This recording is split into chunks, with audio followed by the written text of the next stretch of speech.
Ruqon of Salah means prayer and modern science. Qiyam or standing for Salah. Qiyam or standing for prayer is the first state of Salah.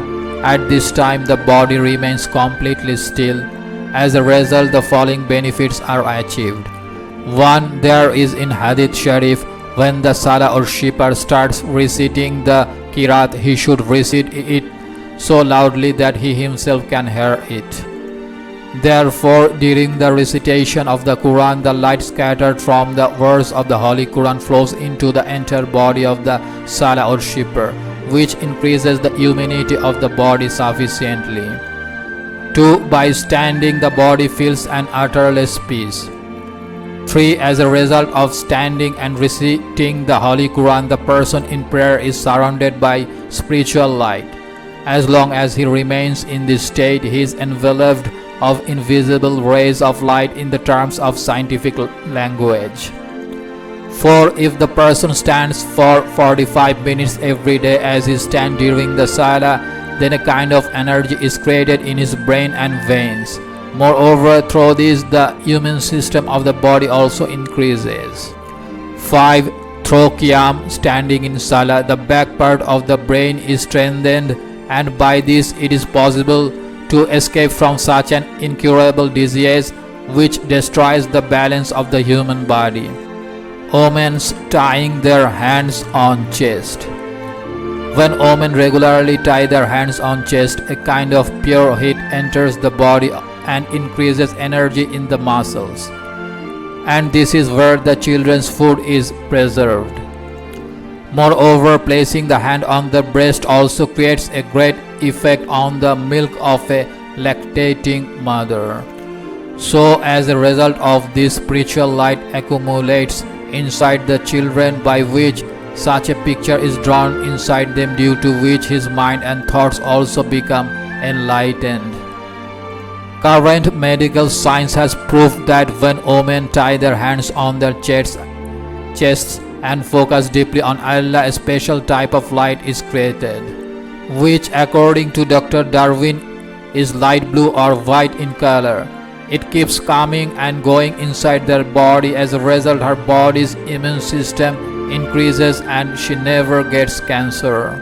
Men tying their hands below the navel. When a praying person ties his hands on the navel or under it, a kind of light ray is emitted from both hands, that is positive and negative, which has been mentioned earlier. Then after being mixed, these light rays with each other create such action which enters each vein through the navel and makes the heart very strong. As a result, sexual power increases. Ruku or bowing. Principal of Rawalpindi Medical College Hospital, Mr. Dr. Muhammad Noor said, once a surgeon whose wife was also a surgeon came to me and started saying, "Honorable doctor, I have tried many treatments for joints and back pain, but none of the treatments worked." Hearing this, Dr. Nawaz, who was sitting next to him, asked the surgeon, "Do you pray Salah?" The surgeon said, "Yes, I pray 5 times. Then Mr. Dr. Nawaz started saying again that maybe you do not do ruku and prostration accurately. If you do those correctly, inshallah your pain will be removed. After a few days, it was actually seen that his pain was gone because he followed the advice of Mr. Dr. Nawaz. Ruku or bowing increases the functioning of the brain and cures diseases due to which the organs of the body become dull. Ruku prevents the formation of stones in the heart. Those who have stones in their heart, the stones come out very quickly through ruku. Moreover, through ruku, the patient with leg paralysis is able to return to walking very quickly. Due to the circulation of blood to the brain and eyes by ruku, the performance of the brain and eyes increases. Prostration or sujood. When a person in Salah or Shipper prostrates, the blood circulation in the veins of his head increases to such an extent that In no other position of the body does so much blood flow there. As a result, the visual power of the brain increases to a great extent. The secret of permanent beauty. Shaykh Julfikar Ahmad Sahib said, "The face of a Salah worshipper is always soft, because the blood reaches the veins of his entire body due to prayer and prostration. A kind of impurity covers the face of a person who does not pray. That is why the Hadith Sharif has come, the light of righteous people shines in the face of a person who prays." Omen's prostration and the doctor of Washington. An engineer said, "One day when I met an American doctor, he said in the context of the conversation, 'Believe me, if the ladies knew that long prostration in prayer makes the face smooth and graceful and light appears in it, then they would not have raised their heads from prostration.'" Mawa'ij Shaykh Engineer Naqshbandi. Prostration and the intimacy of soul. The speed of light is 1,86,282 miles per second.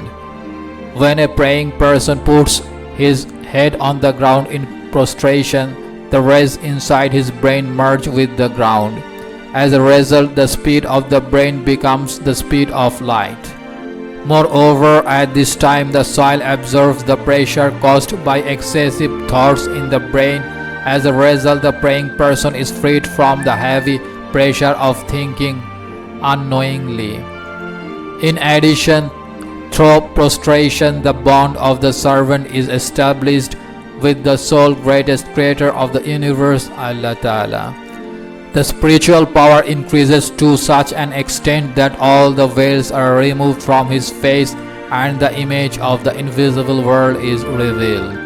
When the praying person prostrates with head, nose, knees, hands and 20 fingers taking light rays from space and air touching the ground, then the blood from the upper part of the body descends to the head and strengthens the brain.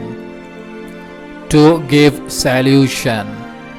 The praying person has to turn his head to the right and left for salutation, and he is to do this several times in one prayer. As a result, he does not get any heart diseases and is saved from all heart problems. Analysis of Dr. Noori. Mr. Dr. Noor Ahmed Noor, professor of the Department of Medicine of Multan Medical College, has given the following analysis of Salah. Worldly benefits of Tahajjud prayer. Western doctors have proposed another theory of treatment for depressed patients. A psychologist from Khyber Medical College informed me about this. Western doctors have observed that Muslims who wake up during Tahajjud do not suffer from depressive disorders. As a result, they researched and came to the conclusion that waking up during Tahajjud is one of the means of curing depression. Expert psychologists have repeatedly conducted an experiment on depressed patients. They started awakening such patients during Tahajjud. The patients would wake up and pray for a short time and then go to sleep. By following this practice regularly for a few months, the patients benefited a lot and recovered without any medication. Eventually, Western doctors came to the conclusion that one of the best treatments for depression is waking up after midnight. To get new episodes, click subscribe button.